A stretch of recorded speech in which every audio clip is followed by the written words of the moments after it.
আসসালামু আলাইকুম। Hi everyone, welcome back to my channel. কেমন আছেন আপনারা সবাই? আশা করি যে যে অবস্থানে আছেন সুস্থ এবং নিরাপদে আছেন। আমরাও আলহামদুলিল্লাহ খুব ভালো আছি। আর আপনারা হয়তো টাইটেল থাম্বনেল দেখে বুঝে গেছেন আজকে আমাদের ওয়েডিং অ্যানিভার্সারি ব্লগটা শেয়ার করতে যাচ্ছি। খুব স্পেশাল দিনটা যেহেতু, তাই একটু স্পেশাল জিনিসগুলো দিয়েই পুরো দিনটা কাটলো আর কি। তো আলহামদুলিল্লাহ প্রথমেই একটা সুন্দর ফুলের তোড়া পেলাম আলিশার বাবার কাছ থেকে। তো প্রত্যেক বছরের স্পেশাল যেই গিফটটা হচ্ছে ফুল। আর আমার হাজব্যান্ড আমাকে সব সময়ই ফুল দেন, আর আমি ফুল খুব পছন্দ করি। আসলে সবাই আমরা ফুল খুব ভালোবাসি। তো স্পেশাল অকেশনে ফুল আর হাজব্যান্ডের কাছ থেকে ফুল পাওয়া যে কতটা সুখের সেটা হয়তো বা সবাই জানেন, বুঝতে পারেন। তো শুধু যে অ্যানিভার্সারির সময় আলিশার বাবা আমাকে ফ্লাওয়ার দেন তা কিন্তু নয়, সব সময়ই আমাকে ফুল মাঝে মাঝে দেখা যায় হঠাৎ কোনো কিছু ওনার মনে ভালো লাগছে নিয়ে আসেন, এবং আমি আর আমার মেয়ে এখন খুব এনজয় করে এই কাজটা করি।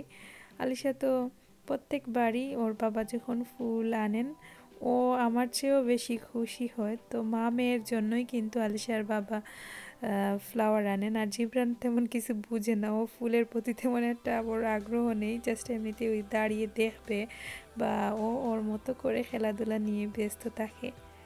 যাই হোক, স্পেশাল দিনটাকে স্পেশাল করার মেইন উদ্দেশ্যই হচ্ছে বাচ্চাদেরকে খুশি রাখা। আর মজার বিষয় হচ্ছে এই বছরের প্রথমবার কিন্তু আলিশা জিবরান আমাদের সঙ্গে একসাথে অনেক খুশি করে দিনটা আমরা সুন্দরভাবে কাটিয়েছি। তো এর আগের বছরগুলোতে দেখা যেত ওরা ছোটো ছিল, তো তাই ওরা কিছুই বুঝতে পারেনি। এই বছর অনেক কিছুই বুঝতে পারতেছে, ওইটাই বুঝতে পারতেছি। তো আলিশা আলহামদুলিল্লাহ ও সব কিছু বুঝতে পারতেছে, বাট জিবরান অল্প আর কি। তো আমরা এই বিষয়টা নিয়ে সবসময় আলোচনা করি, কারণ আলিশা যখনই ও বুঝতে পারে যে কেক অর্ডার করব বা কোনো কিছু করে আমেজ আমেজ বা ও বলেই দে ওর বার্থডে। তো ও আজকে কিন্তু মা বাবার অ্যানিভার্সারি হিসাবে দিনটা স্পেশাল মনে করতেছে না, ও ভাবতেছে ওর আজকে বার্থডে। তো বার্থডে নিয়ে ওর সব সময় একটা দুর্বলতা, কারণ সব সময় প্রতিদিনই ওর বার্থডে হয় আর কি, এরকমই। বাট ওর মনোভাব আসলে বুঝতে পারে না। সব সময় ওর যেহেতু বার্থডেতে কেক বা আমরা সবাই খুশি করি, ও গিফট পায়, ওইটাই আর কি ও সবসময় প্রত্যাশা করে ওর প্রতিদিন যাতে বার্থডে হয়। যাই হোক, আমরা মা মেমেলে তো খুব এনজয় করে ফ্লাওয়ারের যেই কাজগুলা সুন্দর করে সেটিং করে এখন গুছিয়ে রাখতেছি। আমার তো অনেক অনেক ভালো লাগতেছিল এই মুহূর্তটা, কারণ ফুল দেখলেই কিন্তু আমার অনেক কিছুই মনে পড়ে। আসলে ফুলের প্রতি আবারও ফুলের বিষয়ে চলে আসছি, কারণ ফুল তো সবসময় মানে কি বলবো, ফুল সামনে তাহলে শুধু ফুল নিয়েই আমি বকবক করে যাব, শেষ করতে পারবো না। এত এত এত ভালোবাসা এবং দুর্বলতা, বিশেষ করে ফুল দেখলে, রোজ যে দেখলে বিয়ের কথা মনে পড়ে যায়।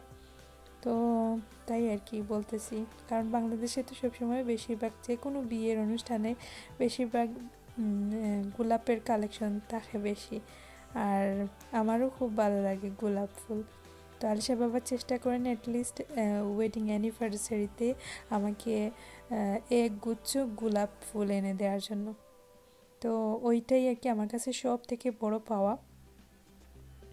আলহামদুলিল্লাহ, আল্লাহর কাছে অশেষ অশেষ শুকরিয়া আদায় করেও শেষ করতে পারবো না। আমার হাজব্যান্ড আমাকে এত এত ভালোবাসা, সাপোর্ট এবং সব সময় আমার কেয়ারিং, এবং প্রত্যেক বছর আমার জন্য এত ভালোবাসার রাখেন। আসলে তার জন্য আমি নিজেকে অনেক ভাগ্যবতী মনে করি, কারণ আমার নিজের মনে করে দিতে হয় না যে আমাদের অ্যানিভার্সারি ডেটটা প্রতি বছর আসলেই দেখা যায় আগের দিন উনি কোনো না কোনো প্রিপারেশন করে ফেলেছেন, আমাকে সারপ্রাইজ দিয়েছেন, এইভাবেই অনেক কিছুই আমার জন্য করেন। আর আলহামদুলিল্লাহ, আমার আল্লাহর কাছ থেকে শ্রেষ্ঠ দুইটা উপহার, আরও দুইটা উপহার হচ্ছে এই দুইটা কলজার টুকরা আমার, আর হচ্ছে আল্লাহর তরফ থেকে শ্রেষ্ঠ নিয়ামত কুদরতি এবং কি বলবো, যত বলবো শেষ করতে পারবো না। আলিশার বাবাকে পেয়ে আমি অনেক অনেক খুশি। আলহামদুলিল্লাহ 7টা বছর আমরা অনেক অনেক খুশিতে ছিলাম। আপনারা সবাই আমাদের জন্য দোয়া রাখবেন যাতে এইভাবে সারাটা জীবন একে অপরের দুঃখে সুখে সব সময় পাশে থাকতে পারি। আর আল্লাহ আমাদের সবাইকে এভাবে যেন সবাই সংসার লাইফে সুখী থাকতে পারি, সবার জন্য রইল দোয়া ভালোবাসা। আসলে সুখ এমন একটা জিনিস যেটা আসলে শুধু অনুভব করা যায়, দেখা যায় না। বাট সুখ যে কতটা আনন্দের, আর খুব তাড়াতাড়ি সুখের মুহূর্তটা শেষ হয়ে যায়, তাই না? তো আমরা আমাদের লাইফে প্রত্যেকটা দিনই যেমনই অবস্থায় আমরা থাকি না কেন চেষ্টা করি নিজেকে মানিয়ে সুখটাকে খুঁজে বের করি আর কি। তো এই যে জিনিসগুলো কিন্তু বের করতে হবে আমাদের নিজেই, এমনিতেই হবে না, নিজের অবশ্যই মানে অনেক কিছুই করতে হয়। যেমন যদি বলতাম না তাক ভাল লাগতেছে না, এই বছর কোনো কিছু করব না বা এইসব ঝামেলা, কারণ ঝামেলা ছাড়া তো কোনো কিছুতেই সুখ আসে না, তো দুঃখের পরই সুখ আসে। এই যে আমরা এখন কেক কাটতেছি, এর আগে অনেক কিছুই আমরা প্রিপারেশন করেছি বাচ্চাদেরকে নিয়ে, এইসব করা অনেক হার্ড, কিন্তু তারপরও খুশি থাকতেছি কারণ হচ্ছে এই যে এই মুহূর্তটা আমরা সব কিছু সেটিং করার পর এই যে মুহূর্তটা আর কি খুব আনন্দের মধ্যে দিয়ে কাটলো এইটাই। আলিশা জিবরান খুব খুশি। আর একটা হার্ড কেক, এত সুন্দর একটা হার্ড কেক, আমি তো অনেক খুশি হয়েছি। আলিশার বাবার পছন্দ, উনি রেড কালারের কেকই অর্ডার করেছেন। আর সব থেকে মজার বিষয় হচ্ছে এই কেকটা খাওয়ার পর সবার মুখ লাল হয়ে গেছে, এখানে এত পরিমাণে কালার দিয়েছিল। আসলে এই প্রথমবার রেড কালারের যেই কেকটা আর কি আমরা অর্ডার করেছি, আসলে এর সম্পর্কে আমরা এইভাবে ভাবিনি যে এতটা কালারফুল হয়ে যাবে, কারণ আমরা আরও আগে যে রেড কালারের কেকগুলা খেতাম ওইগুলা ঠিক ওইভাবে তেমন একটা কালার আসতো না, জানি না এই বছর একটু বেশিই মনে হয়েছে। তারপরও যাই হোক, আমরা ফান করেছি এবং এনজয় করে কেকটা খেলাম। আর চেষ্টা করেছি উপরের যে লাল ক্রিমটা ওইটা না খাওয়ার জন্য, একটু কম পরিমাণেই খাওয়ার চেষ্টা করেছি। প্রথমে মুখে দেওয়ার পর আসলে বোঝা যায়নি। আর খুবই মজার ছিল কেকটা। আর কেকের কি বলবো, কেকের প্রতি আমার যখনই কেক সামনে পাই মানে মনে হয় কোনো কিছু সামনে না, আগে কেকটা খেয়ে ফেলি, তারপর কথা হবে, ওইভাবেই আর কি। আমার এতটা ভালো লাগে কেক খেতে। আর আমরা সবাই এখন আপনাদেরকে জিব্বা দেখালাম, আপনারা কেউ খারাপ মাইন্ডে নেবেন না, আমরা কিন্তু ফান করে দেখিয়েছি যে লাল হয়েছে ওইটাই আর কি।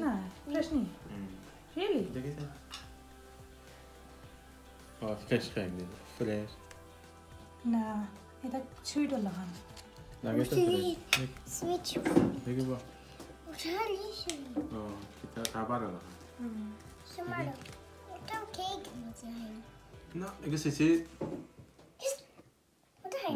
Na ito kanya, igo labat ka, igo kanya.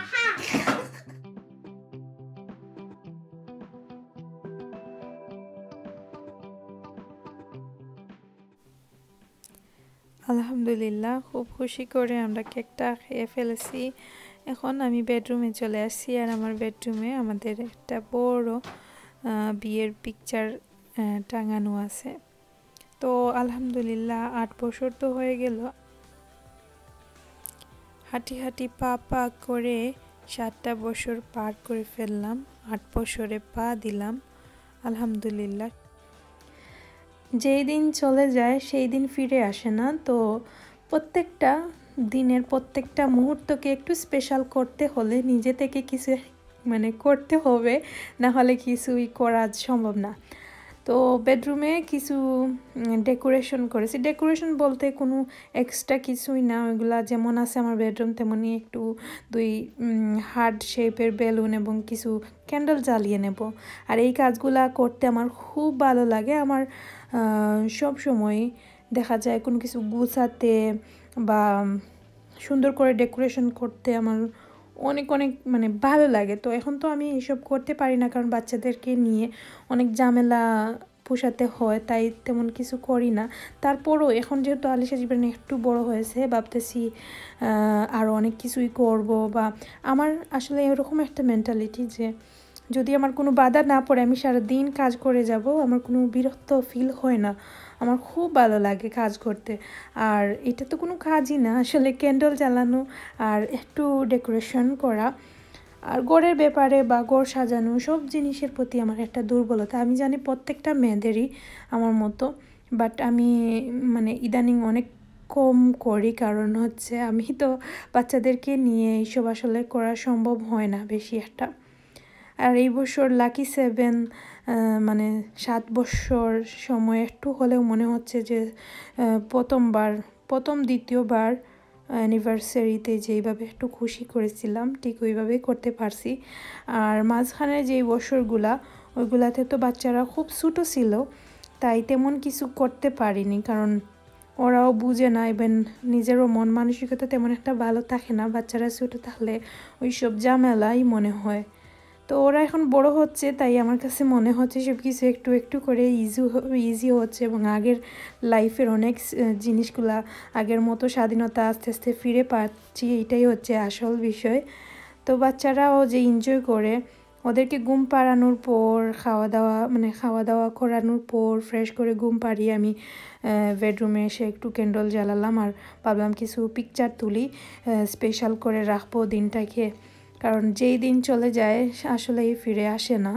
যেখানেই শেষ এই মুহূর্তটাকে আর পেতে হলে হাজার কোটি টাকা খরচ করে এই সময়টা আনা যায় না। সত্যি আমার খুব ভালো লাগে এই বিষয়টা, যে কোনো সময় যদি আমি সময়ের কাজটা সময়ে করতে পারি, যতটুকু সম্ভব সময়ের সাথে তাল মিলিয়ে চলার চেষ্টা করি, আর চেষ্টা করি প্রত্যেকটা সেকেন্ডকে ভালোভাবে কাটানোর, কারণ সময়ের মূল্যটা কেউ দিতে পারে না, আর সময় চলে গেলে আর ফিরে আসে না। তো সব সময় একদিন চলে গেলে লাইফ থেকে একটা দিনই চলে যায়। 7 বছর আগের দিনগুলা আরও সুন্দর ছিল এখন মনে হচ্ছে, বাট ওইগুলো তো আর ফিরে পাবো না, বাট ওই স্মৃতিগুলা মনে হলেই ভালো লাগে। আর আরও 7 বছর পরে এই 7 বছর কথা হয়তো মনে করলে ভালো লাগবে। তো এইটাই হচ্ছে আমাদের সবার জীবন এইরকমই। মাঝে মাঝে অনেক আপুরাই আমাকে কমেন্ট করেন, আপু সংসারের সুখের মূল উৎস কী, কীভাবে সংসারকে সুখে রাখতে পারি, আমাদেরকে কিছু টিপস দাও, ওইভাবে অনেক কমেন্টস আসে। তো আমি বলবো আসলে সংসার লাইফে আমি তেমন একটা মানে কি বলবো এক্সপিরিয়েন্স 7 বছরে যতটুকু হয়েছে তার থেকেই বলি, সংসার আসলে হচ্ছে নিজের সংসার। একটা মেয়ের কাছে তার সংসারটাই হচ্ছে সব থেকে বড় মানে সব কিছুই। যাই হোক, তারপর একটু পর বলবো কি, এখন একটা মিষ্টি আর কি ওইগুলা অর্ডার করেছেন আলিশা বাবা কেকের সাথে। আলিশা জিবরানকেও খাওয়ানোর পর আমরা ভাবলাম একটু ফটোশ্যুট করবো, ওইভাবে একটু আনন্দ খুশিবাসি করব। তার জন্য একটু মানে আলিশা বাবাকে মিষ্টি মুখ করাচ্ছি, আলিশা বাবাও আমাকে মিষ্টি মুখ করাবেন। আর হ্যাঁ, যে কথা বলতেছিলাম আর কি, তো সুখটাকে কেউ কি কখনো দেখেছেন? সুখটা কেমন বা সুখের কোনো কী কালার? আসলে সুখটা হচ্ছে মনের ভিতর থেকে ফিল করা একটা বিষয়, তো চোখে দেখা যায় না। সংসারটাকে নিজের মতো করে 100% যতটুকু মানে পারফেক্ট করে ভালোবেসে আগলে রাখতে পারবেন আপনার সংসারটা, তত বেশি আপনার জন্য আপনার সুখের মূল উৎস হয়ে দাঁড়াবে। আমার হাজব্যান্ড আমার জন্য একটা গিফট কিনে আনছেন, আমাকে সারপ্রাইজ দিয়েছেন। ওয়াও, খুব সুন্দর একটা পারফিউম, মানে খুব আমার পছন্দের ভালো লাগার পারফিউমটা আমার হাজব্যান্ড আমাকে গিফট করেছেন। আর এই সময়টা খুব কঠিন সময়ের মধ্যে দিয়ে পার হচ্ছে, গিফট তেমন কোনো বিষয় না। আমি তো মানে ওকে বলছি কোনো কিছু আমাকে গিফট না করার জন্য, তারপরও যে আমাকে এত সুন্দর একটা গিফট দিয়েছে আমি তো খুব খুশি। আরও 2টা জিনিস আমার হাজব্যান্ড অ্যানিভার্সারি উপলক্ষে অনলাইনে অর্ডার দিয়েছেন, এখনও আসেনি। এখন যেহেতু বাইরে বের হয় না কেউ, বা সব কিছুই অনলাইন থেকে শপিং করতে হয়, তো আসলে অবশ্যই আপনাদের সঙ্গে শেয়ার করব।